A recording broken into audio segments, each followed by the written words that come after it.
through conducting community relations sa mga tao. Naglilibot-libot kami sa mga barangay. Naka-receive kami ng information na certain location dito sa Sitio Gunot, Barangay Kimputan dito po sa Dipax del Sur is may nakita daw po na alleged na marijuana. So, agad-agad po, padala po kami ng mga operatiba para i-verify po yung location na said na plantation.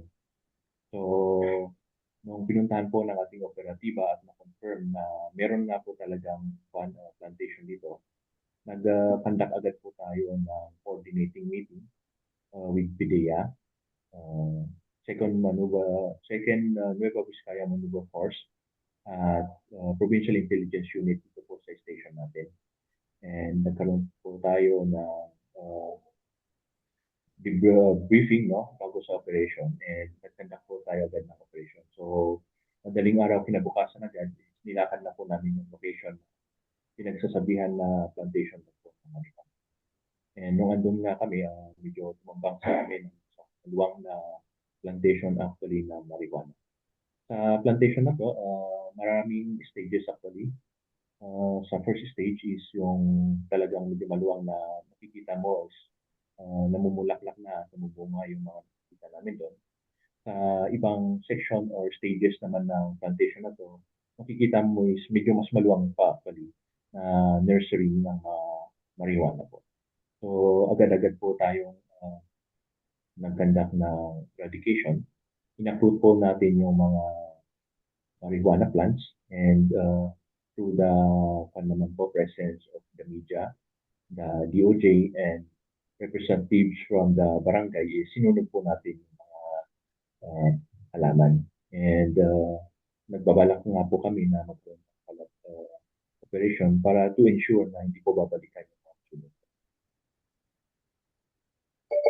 Alright, sir, sa naging operasyon ninyo, paano natin nasiguro na ligtas at matagumpay yung pagsira at pagsunog natin sa mga ito, sir? Masabi po natin matagumpay siyempre dahil po ginagawa natin hindi po kapakipakinabang na po yung item na to. So, nakita niyo naman po isinunod po natin.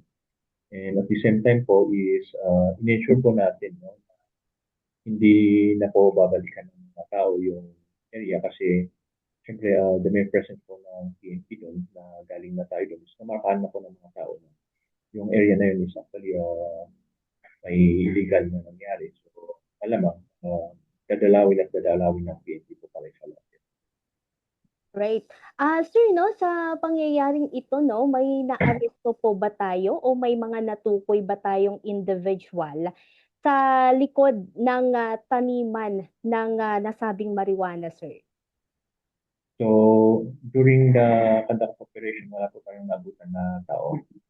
Pero we have pieces of evidence naman na pwede natin gamitin para mag-file po tayo ng kaso. Right. At ano po yung susunod din yung hakbang dito, sir, sa investigasyon para matukoy yung mga responsable? Yes po. So, identify naman po natin kung sino yung nagpo-cultivate ng marijuana. And ang kailangan lang po actually natin is ipunin lahat ng evidence na meron tayo, which is meron naman po tayo agad. Dagdagan lang po natin para at least pag may file po natin sa court is hindi naman po ma-dismiss yung kaso ng file natin. Alright, sir. At sa sa lugar na napangyarihan nito, sir, paano natin masisiguro na hindi na muling babalik, yung ganitong operasyon sa parehong lugar? Hindi talaga natin ma-ensure na hindi po ulit tutubo yung mga yun, considering po na may mga seeds na po yung mga halaman. So, there's a possibility talaga na tutubo na naman po yung mga halaman sa same area. Pero yun na po yung nabanggit ko kanina. We will ensure na magkaroon tayo ng follow-up operation para sa mismong lugar na yun to ensure na hindi po uli nila gagamitin yung area na yun for cultivation na marijuana. And at the same time, para i-ensure din po natin na wala na pong magkukultivate sa area. Anyway sir 'no, sa mga ganitong pagkakataon ba meron po ba kayong, mga, regular monitoring or regular clearing operations sa inyong area para masigurado 'no, na hindi lang sa isang area, or hindi lang isang area yung binabantayan niyo at least 'no, yung buong, area ng Dupax del Sur para ma-assure lang na walang mga ganitong katulad na insidente. Yes po.